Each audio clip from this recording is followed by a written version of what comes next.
오늘 우리에게 주신 하나님의 말씀은 요한복음 16장 33절 말씀입니다. 신약성경 176쪽에 있습니다. 이 말씀 읽을 때에 하나님의 음성을 친히 듣는 귀한 시간 되시기를 바랍니다. 이것을 너희에게 이르는 것은 너희로 내 안에서 평안을 누리게 하려 함이라. 세상에서는 너희가 환난을 당하나 담대하라, 내가 세상을 이겨노라. 아멘. 예전에 한 신문에 실렸던 칼럼에 이런 이야기가 있습니다. 엉뚱한 이야기를 하거나 실없는 사람을 가리켜서 쓸개없는 땡땡이다, 그렇게 이야기하죠. 반대로 겁이 없고 통이 큰 사람을 향해서 담이 크다라고 말합니다. 옛날 어른들이 노루라고 하는 짐승을 보면서 잘 놀라서 도망가다가 또 뒤를 돌아서 보고는 멍하니 서 있는 그 모습을 보면서 하는 말씀이 저건 쓸개가 없어서 그래, 그렇게 이야기를 했답니다. 근데 현대 와서 그 노루라는 짐승을 이렇게 열어보니까 정말 쓸개가 없더래요. 쓸개없는 짐승이 있습니다. 비단 노루만이 아니고 쓸개없는 짐승은 참 많습니다. 사향노루를 제외하고 사슴류가 다 없고요. 말은 얼룩말까지 포함해서 다 쓸개가 없답니다. 낙타도, 기린도, 코끼리도, 고래도 쓸개가 없습니다. 그러면 이 동물들은 흔히 사람들끼리 이야기하는 것처럼 쓸개 빠진 그런 행동을 취할까? 아니더라는 겁니다. 이 칼럼을 쓰신 분이 수의학자인데, 노루가 그렇게 펄쩍거리고 뛰는 이유는 먹이사슬에서 육식동물들이 쫓아오면 그걸 피하기 위한 행동이래요. 직선으로 달리는 것보다 펄쩍거리는 게 뒤에 오는 육식동물들한테 피할 수 있는 좋은 방법이기 때문에 그렇게 뛰는 것이고, 코끼리라는 이 동물은 하루에 250kg 가까이 풀을 뜯어야 된답니다. 한 곳에 그렇게 있겠습니까? 그 풀을 찾아 달마다 돌아다니는 거예요. 그러면 하루에 3분의 2는 먹이 찾는 일에, 나머지는 먹는 일에 집중을 해야 되기 때문에 잘 틈이 없는 동물이 이 코끼리라고 합니다. 또 이 기린이라는 이 동물은 목이 길어서 위에 걸 먹잖아요. 그러니까 굳이 먹이사슬에서 남의 거 뺏어 먹을 일이 없는 거예요. 느긋합니다. 느긋한 대신에 또 어떤 행동을 취하냐 하면 높이서 볼 수 있으니까 저쪽 육식동물이 오는 게 보이면 앞에 있는 다른 동물들 거기다도 알려준답니다. 지금 누가 온다 라고 알려주는 신사적인 행동을 취한답니다. 근데 그런 동물들을 향해서 쓸개 빠진이라고 말하기는 어렵다라고 하는 것이지요. 그러면서 이 수의학자가 하는 이야기가 오히려 담이 크다, 쓸개가 크다라고 하는 이 말은 그냥 동물학에서 이야기하면 기름진 것을 하도 많이 먹어대는 사람이 그것을 소화시키기 위해서 어쩔 수 없이 이 쓸개가 커질 수밖에 없다는 거예요. 그러니까 먹을거리를 제대로 관리하지 못하는 사람들이 나타난 좀 미련한 표현 아니냐, 우스갯소리로 그렇게 칼럼에다가 표현한 것을 보았습니다. 그럼에도 불구하고 동물을 빼고 사람끼리의 이야기에서는, 사람 사이에서는 담이 크다, 담대하다라고 하는 이 표현은 긍정적인 표현이지요. 긍정적인 표현으로 사용하고 있습니다. 오늘 본문에서 예수님은 제자들에게 담대하라, 담을 크게 하라 라고 말씀하십니다. 17장부터 이어지는 고별 설교에 앞서서 제자들을 독려하고 있는 말씀이 오늘 16장의 말씀입니다. 이 시간 주님이 주신 이 말씀, 통 큰 사람이 되라라고 하는 메시지가 아닙니다. 담대함이 무엇인지를 함께 묵상하면서 그 말씀의 의미를 새기고자 합니다. 첫 번째로 담대하라, 이 말씀은 예수께서 주신 말씀입니다. 성경에는 담대하라라고 하는 말이 여러 번 등장합니다. 담대하라 하면 누가 제일 먼저 생각나십니까? 구약의 여호수아가 먼저 생각이 나지요. 하나님이 여호수아에게 주신 명령입니다. 근데 신약 성경에는 이 담대하라라는 단어가 몇 번 쓰이는데 영어로 번역을 하면 이 담대하라, 이 말은 커리지라는 단어를 씁니다. 그런데 이 말은, 이 커리지라고 하는 영어 단어는 한글로 옮겨 놓으면 용기 혹은 담력이라고 하는 단어로 옮겨지는데 이 단어 말고도 용기와 담력을 표현하는 또 다른 영어 단어가 하나 더 있습니다. 브레이버리라고 하는 단어가 있습니다. 근데 이 브레이버리라고 하는 이 단어는 타고난 용감함이에요. 타고난 용맹성. 그것을 브레이버리라고 합니다. 반면에 커리지라고 하는 이 단어는 후천적으로 어떤 상황 속에서 용감함을 발휘하는 거예요. 그러면 오늘 여기 이야기되는 단어는 영어 성에서 어떻게 번역했다고요? 선천적으로 주어진 것이 아니라 상황 속에서 누군가 부여해 줌으로 가지게 된 담력, 용감함, 용기, 그런 표현이더라라고 하는 겁니다. 자, 더 구체적으로 들어가 보면 신약 성경에 오늘 담대하라라고 번역된 이 단어, 이 헬라어 단어는 딱 7번 쓰였습니다. 많이 쓰이지도 않았어요. 정확히 7번 쓰였는데 7번은 모두 다 예수님이 하셨습니다. 사람이 사람에게 너 담대해라라고 말한 적 없습니다. 그 단어를 이 단어로 헬라어 이 단어로 쓰인 적은 없습니다. 예수님이 제자들에게 혹은 사람들에게 주신 말씀이 이 담대하라라고 하는 말씀입니다.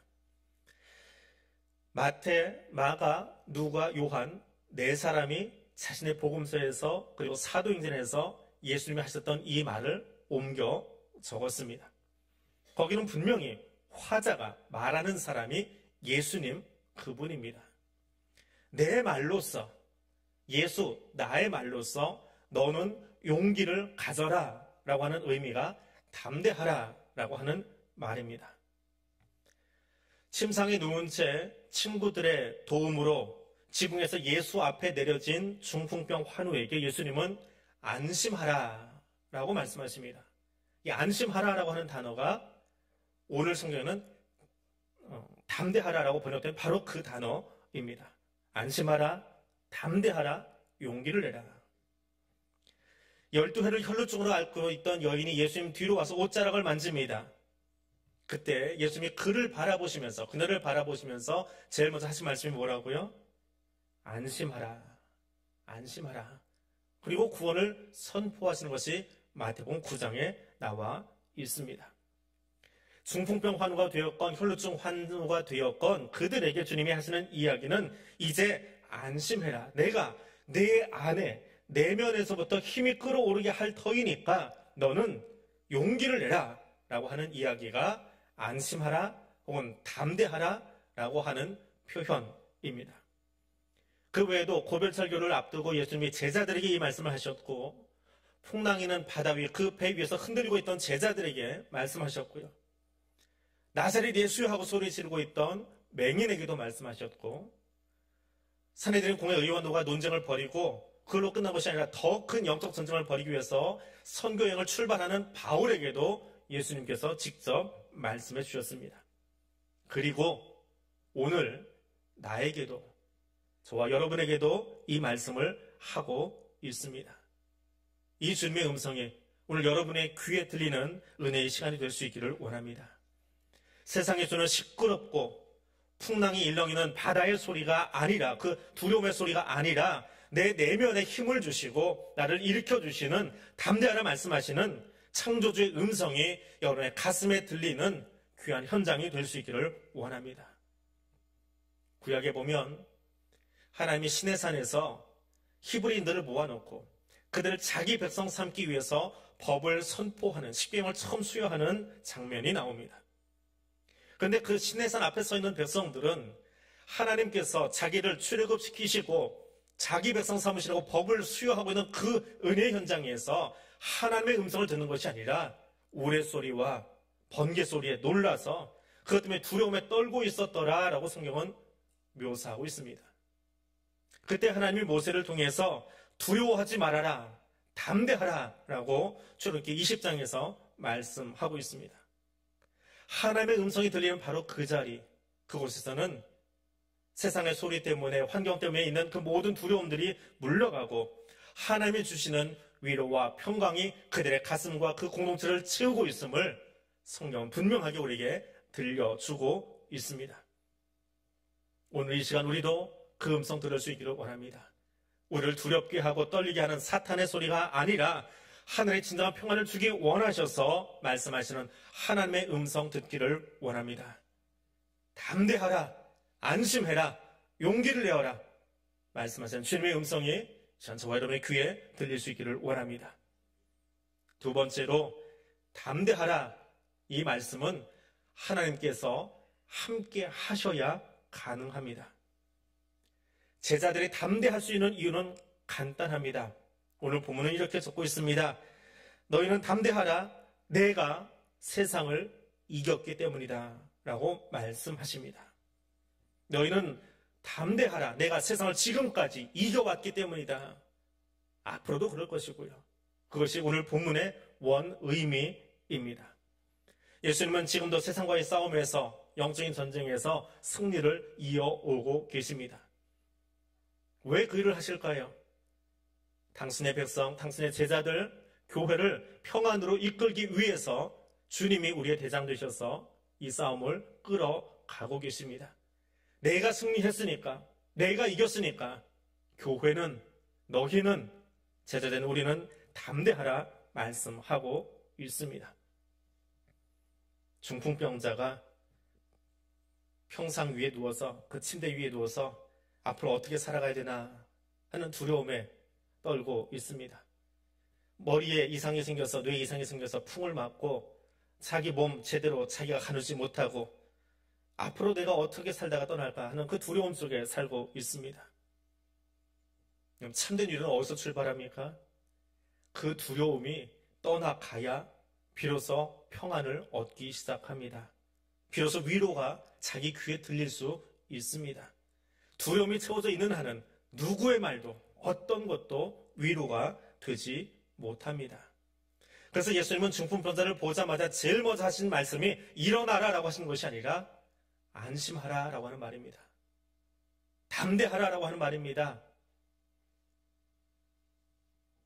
주님은 제 몸을 주체하지도 못하는 아픔 가운데 놓여있던 그에게 내가 함께하면 이제 내가 너를 향해서 말하는데 너는 일어날 것에 대해서, 내가 할 일에 대해서 소망을 가져라 라고 말씀하십니다. 그것이 담대하라라고 하는 말에 숨겨진 뜻입니다.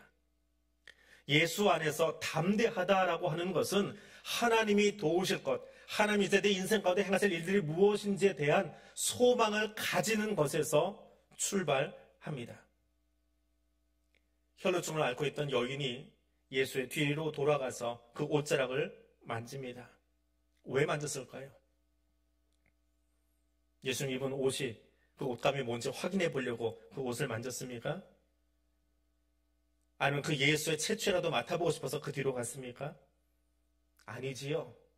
그거라도 만지면 무슨 일이 일어나겠지 하는 소망을 가지고 예수의 옷자락을 만졌습니다. 예수의 능력에 대한 소망이 있기 때문에 그 옷을 만들 수 있었습니다. 예수는 그녀를 향해서 말씀하십니다. 안심하라, 담대하라. 내가 가진 그 소망 안에서 이제 내가 일을 시작하려고 한다라고 말합니다. 그럼 우리가 소망을 갖지 못하는 이유는 무엇입니까? 우리의 눈이 어둡기 때문에 그렇습니다. 하나님 바울을 통해서 에베소에 있는 성도들에게 이렇게 말씀하십니다. 하나님께서 너희 마음의 눈을 밝히사 부르심의 소망이 무엇인지를 알게 하시기를 원한다. 성령께서 이 시간 찾아오셔서 우리의 어두운 눈을 밝혀주시기를 원합니다. 코로나로 인해서, 오랜 경기 침체로 인해서, 질병으로 인해서, 상황으로 인해서, 환경으로 인해서 우리의 눈과 마음이 눌려있는 그곳에 찾아오셔서 누구도 빼앗아갈 수 없는 하나님의 주시는 평강으로 우리의 가슴이 가득 채워지도록 일을 시작할 수 있기를 원합니다. 그리고 그 주님의 말씀 때문에 담대한 신앙의 자리에 설 수 있기를 원합니다. 그리고 그 예수의 능력을 바라보고 소망하는 모든 사람들은 생각지도 못했던, 기대하지 못했던 더 큰 은혜의 현장으로 하나님이 이끌어 주심을 믿고 바라볼 수 있는 하나님의 사람들 될 수 있기를 원합니다. 마지막으로 담대하라, 이 말씀은 환난을 당할 성도를 향한 하나님의 마음의 표현입니다. 세상에서는 환난을 당하나 담대하라 에덴을 떠난 이후로 우리는 가시덤불과 엉겅퀴를 제거해야만 땅의 소산을 먹을 수 있는 존재가 되었습니다. 아무리 건강하고 열심히 살아도 결국은 흙으로 돌아가야 하는 그런 삶을 살아가고 있습니다. 교회는, 제자는, 성도는 분명 이 땅에 하나님의 나라를 세워가고 하나님의 나라를 만들어갈 평화의 사람들로 부름받은 사람들입니다. 그러나 동시에 예수 이름 때문에 세상에서 환난을 당할 그럴 사람들입니다. 그리고 예수님도 하나님 나라를 전하고 그 말씀을 전하시면서 환난을 당하셨습니다. 나의 스승 되신 예수가 그러했다면 제자인 우리도, 교회인 우리도 세상에서 환난당하는 것이 당연한 일입니다. 근데 그 환난의 의미가 무엇입니까? 생각하건대 현재의 고난은 장차 우리에게 나타날 영광과 비교할 수 없다. 바울은 로마의 성도들에게 그렇게 가르치고 있습니다. 성도는 고난 중에서, 환난 중에서 인내를 배우고 소망을 갖게 될 뿐만 아니라 장차 우리가 받을 영광이 무엇인지 알기에 이 땅에서 당하는 환난이 아무리 힘들고 어려워도 그 영광과 비교해서 아무것도 아님을 알고 주님 안에서 담대할 수 있는 사람입니다. 세상의 그 어떤 고난도, 그 어떤 환난도 우리를 예수 그리스도의 사랑에서 끊을 수 없음을 아는 사람이 믿음의 사람, 그리스도인입니다. 고별 설교를 앞둔 예수님은 제자들의 삶 속에서 그들이 앞으로 살아가면서 당한 환난이 무엇인지를 알고 있으셨습니다. 그러나 그 제자들에게 그 환난을 피할 방법을 가르쳐 주거나 그들을 슈퍼맨으로 만들거나 혹은 네로나 혹은 유대인들의 그 박해로부터 피할 수 있는 청정지역으로 제자들을 옮겨놓지 않으셨습니다. 도리어 유대인들과 맞서 싸워야 될 그 자리에 네로 황제의 박해 속으로 로마 제국 더 깊숙이로 그 환난 속으로 그들이 들어가도록 제자들을 내모셨고 파송하셨습니다. 마치 이리대로 양을 내보내는 것과 같은 그런 마음으로 제자를 바라보셨습니다. 그래서 그들에게 말씀하십니다. 담대하라.